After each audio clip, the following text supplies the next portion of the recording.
República Dominicana. Soy José Eliseo Almanzar. Esto es Paneo Semanal, dando como siempre en primer lugar las gracias a Dios por permitirnos estar aquí con ustedes y a ustedes por concedernos el importantísimo honor de escucharnos por esta Sol 106.5 FM, de vernos en YouTube, en nuestro canal Paneo Semanal y en el canal de Sol 106.5, y también seguirnos en nuestras redes sociales, Paneo Semanal, saludando como cada sábado a mi hermano y compañero Luis José Polanco. Muy buenos días, Eliseo, y muy buenos días a todos nuestros queridos y amables teleoyentes que nos dispensan el favor de su audiencia, como todos los sábados de 10 a 12 meridiano en este su programa Paneo Semanal. Tenemos un programa súper interesante que coincide, el eje conductor de todos los temas siempre interesante es el manejo de la información. O sea, este es uno de los programas, y miren que hoy no hay ninguna fecha especial ni nada, No. Pero en mi caso es uno de los programas donde yo me siento como más inspirado a hacerlo, porque los temas que vamos a tratar de desarrollar con ustedes hoy son temas que nos apasionan bastante. Por un lado a Luis, el tema de la tecnología e información, y por otro lado unos temas históricos que tenemos para desarrollar más adelante, que tienen tanta conexión con la actualidad, con lo que estamos viendo. De suma relevancia. Tremendo, tremendo. Así que vamos al paneo. Vamos a iniciar con el mismo eje conductor del manejo de la información. Vamos a hablar de la guerra de Ucrania, o vamos a seguir hablando de la guerra de Ucrania, pero cómo el tema de la guerra de Ucrania y la incursión de Ucrania en Kursk, en la ciudad de Kursk, en el norte de Ucrania, en Rusia, tiene tanto que ver con cómo se maneja la información o cuáles son los hitos y las metas que procura Ucrania al incursionar en una ciudad en Rusia, lejos de donde hasta el momento ha estado la acción, que es en la zona del Donbass. Y entonces Ucrania, recibiendo armamentos de alto alcance, armamentos modernos por parte de los aliados, por parte de la OTAN, recibe dichos armamentos y decide entonces incursionar en territorio ruso y tomar o atacar ciudades importantes para Rusia. Hay que hablar de la ciudad de Kursk, que es una ciudad muy importante en la Segunda Guerra Mundial, fue vital y es una de las ciudades emblemáticas de Rusia y su victoria en la Segunda Guerra Mundial. Entonces, Ucrania decide atacar y aparentemente tiene bastante éxito en sus incursiones, y entonces obliga a que Rusia tenga que desplegar tropas en esa zona donde hasta ese momento no había ninguna actividad, pero que los expertos, y ya Eliseo me compartió un artículo muy interesante sobre cuáles serían las perspectivas de Ucrania con estas incursiones, cuáles serían las victorias. El experto en estos temas militares opina que no cambia el curso de la guerra y que más bien se hace sin muchas perspectivas de ganar, sino de cara a una posible negociación de paz, que por el momento no se ve porque depende mucho de el resultado de las elecciones norteamericanas, esta disyuntiva que se presenta a lo interno de los Estados Unidos, pero tratando de cambiar el discurso y la narrativa de lo que está hasta este momento ocurriendo en la guerra de Ucrania. Claro, esto es una guerra de narrativa. Ahora, ¿qué está pasando? Vamos a ver lo que pasa en el teatro de operaciones. Ucrania recibió unos F-16, recibió los primeros F-16. Ajá, unos vehículos Bradley. Bueno, pues de esos F-16 han tumbado dos ya. Sí. En apenas un par de semanas. ¿Qué es lo que pasa?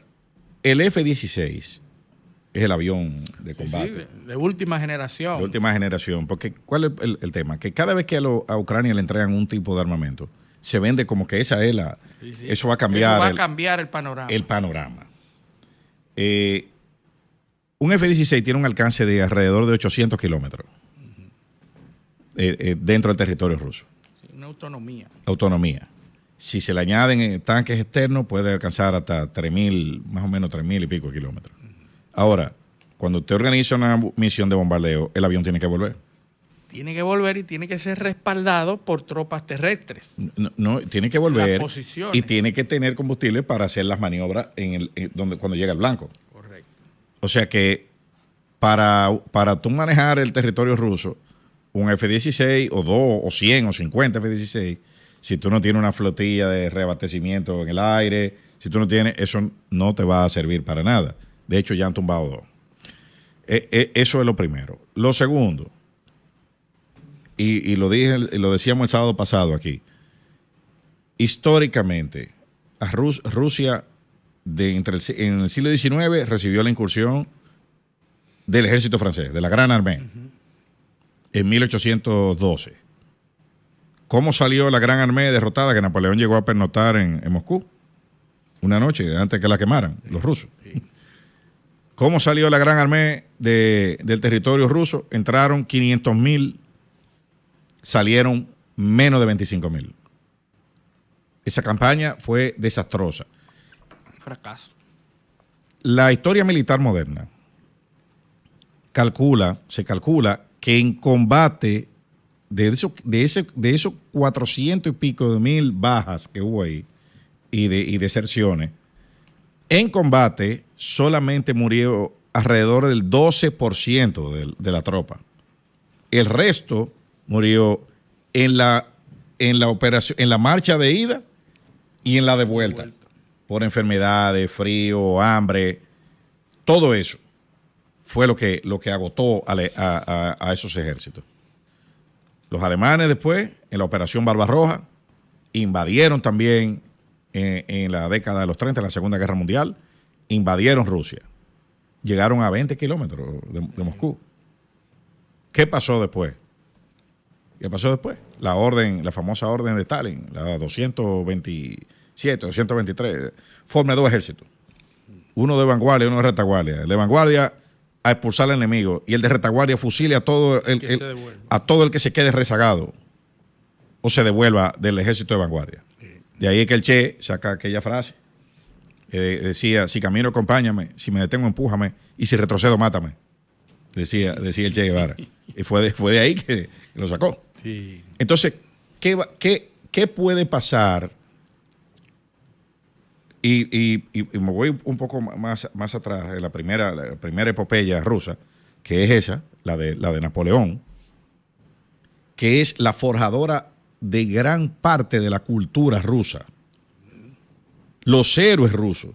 El orgullo ruso. El orgullo ruso. Kutuzov, Piotr Bagration, son héroes de esa epopeya napoleónica. ¿Entiendes? La obertura de Tchaikovsky es una narración de esa epopeya. Está inmerso en la cultura. De la batalla de Borodino. ¿Entiendes? O sea, eso está metido. El ruso, si hay un pueblo que está preparado para resistir al invasor en su tierra, son los rusos. Y ni vamos a hablar del cerco de Stalingrado en la Segunda Guerra Mundial. Ni de la carnicería que hubo en Ucrania, que llevaron a cabo los alemanes, con el batallón de Azov, que fue un batallón que se volteó, apoyó a los alemanes, la brigada de Azov, y después entonces los alemanes los fusilaron a todos por traidores. O sea, estamos hablando de cosas, como esto es una guerra de propaganda, es contra esas bases culturales que va dirigida a la propaganda. Pero la propaganda de Occidente no va dirigida a los rusos porque eso es impenetrable. A un ruso tú no lo vas a convencer. No hay forma de convencer. Demasiado terreno y demasiada campo que cubrir. Culturalmente están demasiado identificados con el enemigo agresor que viene a quitarle su tierra. O sea, si hay algo que no puede hacer un ejército extranjero, para ganarse la simpatía del pueblo ruso es pisar el territorio ruso. Sí. Porque para eso ellos están programados para defender eso a como dé lugar. Porque saben que la fuente de supervivencia es su tamaño. Y si se dejan mutilar, la amenaza de la existencia del pueblo ruso está en juego la existencia. Así es. Entonces, esos aspectos culturales, por eso, ¿para quién es que se hace esa invasión? Para Occidente. Para decir, bueno, mira, estamos ganando. La narrativa, sí. Sobre todo para mantener el status quo que tiene este periodo preelectoral norteamericano, que debe y necesita mantener ese estatus de indefinición, porque la definición no está cerca, claro, pero la derrota sería fatal, claro, electoralmente. No, y además, ¿cuánto se ha consumido ya de los 60 mil millones de dólares? Esa operación en Kursk, sí, con las ayudas ya que se han entregado, ya se ha entregado más o menos el 7%. Porcentaje de los 60 mil millones de dólares. Sí. Entonces, y que están comprometidos tiempos mucho más adelante. Esto no es cuestión de un mes. Aquí hay comprometidos años de entrega de préstamos. Van 4 mil millones de dólares en equipo militar. Ahí. Sí. Se dice que esos aviones F-16 lo tumbaron misiles Patriot, que fue friendly fire. Imagínate. Fue fuego amistoso. El asunto de la poca capacidad de las tropas ucranianas de coordinarse y de capacitarse en el uso de esas armas avanzadas es la que definiría el futuro de esta guerra. Pero es que a los pilotos hubo que enseñarle inglés. Sí. O sea, los aviones llegaron ahora porque a los pilotos y a los mecánicos y a los controladores hubo que enseñar inglés. O sea, el ejército, un país donde la OTAN ha estado dando entrenamiento hace varios años y que han construido un ejército, resulta que no tenían pilotos ni mecánicos que hablaran inglés para operar armamento occidental. Pero no solamente los pilotos, los armamentos de largo alcance tienen que estar siendo operados por personal de la OTAN, porque no hay manera. Claro, eso no se va a decir porque eso implicaría un involucramiento de tropas de la OTAN en esa guerra. Ayer me llamó mucho la atención la rueda de prensa que hizo Borrell al finalizar una reunión de la Unión Europea, donde hablaba de que esos conflictos o ese conflicto debe dirimirse bilateralmente entre Ucrania y Rusia. Pero están reunidos ahí para hablar de la guerra y están hablando de las armas que le van a entregar a Ucrania y están hablando del impacto y lo que ellos están aportando a Ucrania. Sin embargo, la narrativa de que eso es un conflicto bilateral es una hipocresía de marca mayor. Bueno, es que el discurso que maneja o que manejó, yo les invito a que busquen esa rueda de prensa de Borrell en inglés, donde él habla de los F-16 que están entregando, de las armas que están entregando, de la decisión de Ucrania de invadir territorio ruso y de que eso es una responsabilidad bilateral. Es decir, todo lo que las leyes internacionales aprueban es para que Rusia la cumpla, pero con Ucrania y la Unión Europea y la OTAN no se aplican. Es decir, ahí se habla de las normativas de la guerra y el derecho de Ucrania a volver y a devolver. El concepto de guerra justa. La guerra justa, correcto. Pero en el mismo discurso tú te das cuenta de la doble moral que existe para aplicar esa guerra justa, esas normas del capítulo de Naciones Unidas para un lado y para el otro, en ese mismo discurso. Que es un concepto, el concepto de guerra justa es un concepto bien antiguo en en la historia del mundo, ¿no?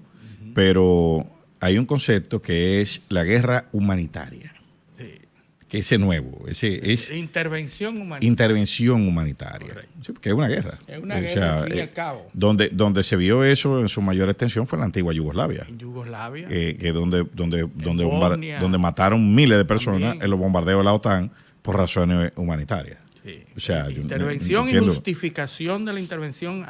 Pero ahí mismo... Que son dos casos de estudios internacionales. Sí. O sea, en las facultades cuando me tocó estudiar esos temas, ¿sabes cuáles eran los dos casos modélicos? Haití y Yugoslavia. Sí. Las dos campañas de Kosovo. Kosovo, correcto. Que son los dos casos de intervención humanitaria. Post Segunda Guerra Mundial, claro, es donde se dirimió todo estos temas. No, porque antes de la Segunda Guerra Mundial el concepto no existía. Estábamos en guerra justa. Sí. O sea, tú me atacas, yo te ataco. Sí, sí.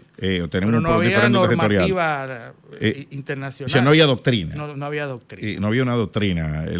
Fíjate que nos vamos hacia atrás y ahí que aparece la trampa de Tucídides. Pero mira de cuándo eso, bueno. Que fue de lo que empezó a escribir y de doctrina de guerra y justificaciones 300, históricas. 400 años antes. No. Exacto. Antes de Cristo, sí. Entonces, ya antes de ahí, después de ahí, no hay doctrina de justificación de intervenciones. Sí. Es así. Esa es la idea. Entonces, vemos cómo se está manejando el conflicto Ucrania-Rusia. Ya hay especialistas que mencionan que Zelensky tiene un plan de paz, un plan de propuesta de paz. Uh-huh. Pero resulta que ¿a quién se lo va a presentar en Estados Unidos? A Joe Biden, que está invisibilizado y disminuido. Uh-huh. A Kamala Harris, que es la vicepresidenta, que está luchando y batallando para convertirse en presidenta, la candidatura del Partido Demócrata. Que no le conviene, a quien no le conviene que se acabe el conflicto. No le conviene porque de acabarse el conflicto no quedaría ninguna duda de que primero que Rusia va a obtener la victoria en términos de objetivos, pero tampoco le conviene que el conflicto termine en una... invisibilice el conflicto de Ucrania y de la guerra que está siendo ahora mismo uno de sus elementos de campaña. Lo que pasa también es que tú tienes otro conflicto que se ha salido de control, aparentemente, que es el conflicto de Israel. Donde no se ha podido alcanzar un punto para conseguir un cese al fuego. Se consiguió un cese al fuego para una vacunación contra el polio. Pero ahora se ha abierto otro frente en Cisjordania. Tres frentes en Gaza, en el Líbano. Exacto. Y ahora en Cisjordania. Ya son 3 frentes abiertos. Y se está a la espera del famoso ataque retaliatorio iraní. Que está en proceso de negociación con los israelíes. ¿Cuál es el ataque? ¿Por dónde es? ¿Cuál es la...? Porque Irán tiene que atacar para conservar su liderazgo. Y lo ha hecho siempre, avisado o no avisado, pero hacia lo interno de Irán tiene que producir ese ataque porque los iraníes, la población espera. Es un asunto de orgullo. Y los hutíes y Hezbollah y todos los grupos satélites de Irán esperan una retaliación para mantener el liderazgo. Incluso hasta los cataríes están esperando que haya una incursión o algún tipo de respuesta. Es así. Lo que se está hablando ahora es de que Netanyahu, que tuvo una reunión con Donald Trump cuando visitó a Estados Unidos, está apostando a que Donald Trump sería el presidente electo en las próximas elecciones. Eso lo dijimos nosotros aquí hace mucho. Dijimos que Netanyahu va a congelar el balón. Así es. Y va a extender el conflicto y lo va a complicar. Y lo va a mantener todo como está en el status quo. Exacto. Tenemos dos guerras, dos conflictos mundiales que están y que le conviene a las partes mantenerse en la misma situación. Todas las partes. La fuente de poder de Zelensky es ese conflicto. Sí. Ese conflicto. Y la de Netanyahu en Israel también. Y la de el ayatollah Ali Khamenei en Irán también es ese conflicto. Entonces, imagínense ustedes por qué se acabaría este conflicto de ahora a enero. No hay ninguna manera. No hay ninguna forma. Incentivo ni interés. Ningún interés. Ni le conviene a ninguna de las partes terminar lo que hay. Así es. Porque, como hemos dicho muchas veces aquí, la guerra se define por objetivos. ¿Entiendes? O sea, ¿quién ha logrado su objetivo hasta ahora? Bueno, Rusia tiene el Donbass ocupado. Sí. No, que Ucrania se metió en Kursk. Sí, pero ¿y ese es el objetivo de Ucrania? No. Entonces, ni es sostenible tampoco. Ni tampoco es sostenible.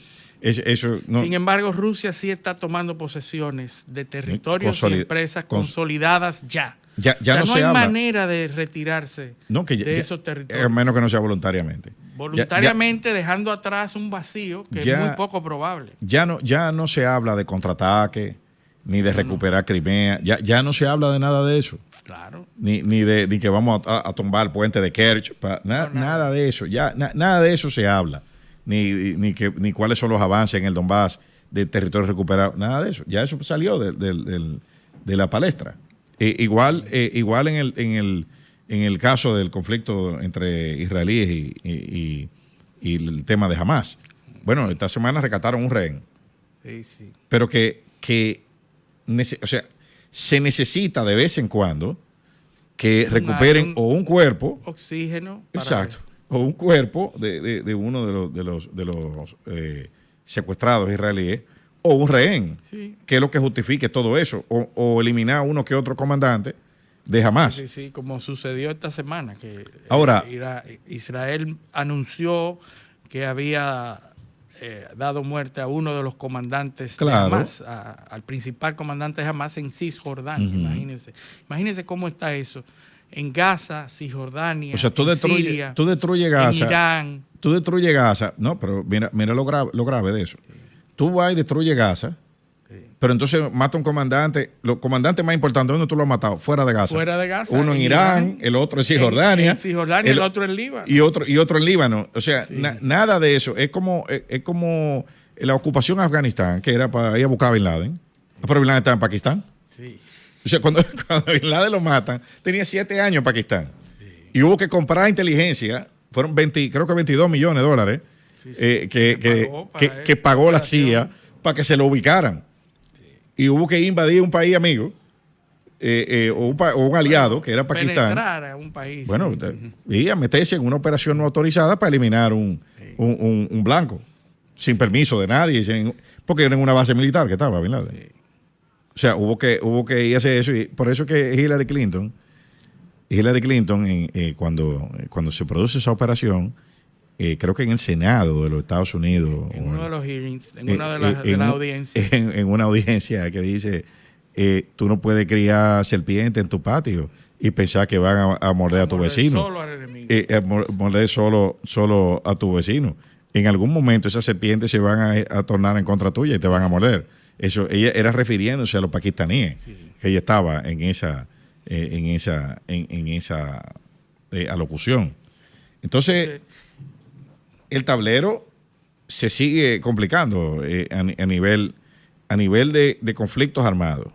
Pero hay otro tipo de conflicto, que es el conflicto comercial, que sigue, le acaban de poner aranceles a los carros chinos.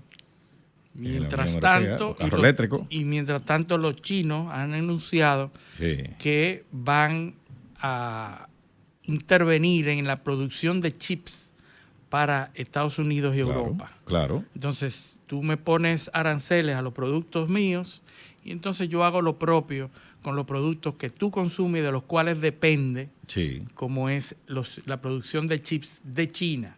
De lo que ellos hacen. Claro, los chinos le están dando un chance Sí. a Occidente para que produzca sus propios chips antes de cogerse Taiwán. Sí. ¿Entiendes? Sí, O sea, definitivamente que sí. Es el nuevo petróleo Claro. de nuestros días. El nuevo petróleo es los chips. La importancia estratégica de la producción de chips. China se ha mantenido, a propósito de China, se ha mantenido en una posición cómoda a un lado, influenciando las balanzas hacia un lado o hacia otro, en función de sus propios intereses. Cada vez que China actúa de manera sopesada, tranquila y defendiendo sus intereses a largo plazo. China es sinocéntrica. Sí. China significa centro del mundo. Centro del mundo, ellos y el mundo. Exacto. Ellos son el mundo. Y así han tomado todas las cosas. Hay una noticia que salió en el Mediterráneo donde se vieron 2 barcos transfiriendo gas de un lado a otro. Uno de los satélites, creo que era francés, uno de los satélites captó De la flota fantasma. de la flota fantasma de Rusia, Sí. ¿verdad? 2 barcos en el medio del Mediterráneo Pero transfiriendo gas, porque eran tanqueros de gas licuado, de un lado a otro en medio del Atlántico, en medio del Mediterráneo. Tú sabes que hay una bahía en Grecia que es famosa en eso, que ahí es que se dan todos los trasiegos de barcos de gas, de petróleo ruso a otros barcos. Eso es famoso y hay métodos para engañar a la posición de los satélites. Los transmisores, los barcos los ponen en otro barco, los replican, el transponder, y entonces indica una posición y el barco está lejísimo de ahí. Eso no lo va a parar nadie. Vean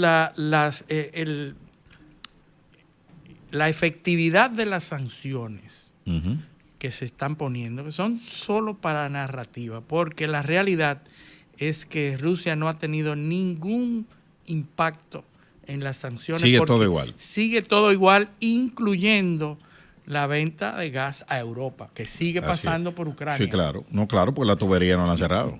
La tubería, el embargo es al gas que se transporta en barco. Sí. Pero el que va por tubería sigue fluyendo, sí. Y el petróleo también.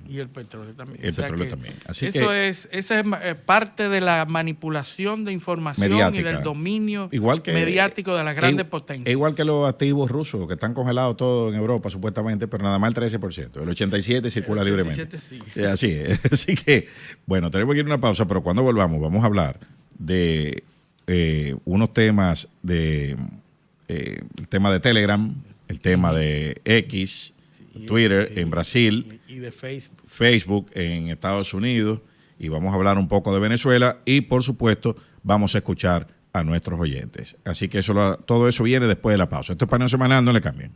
Un paneo con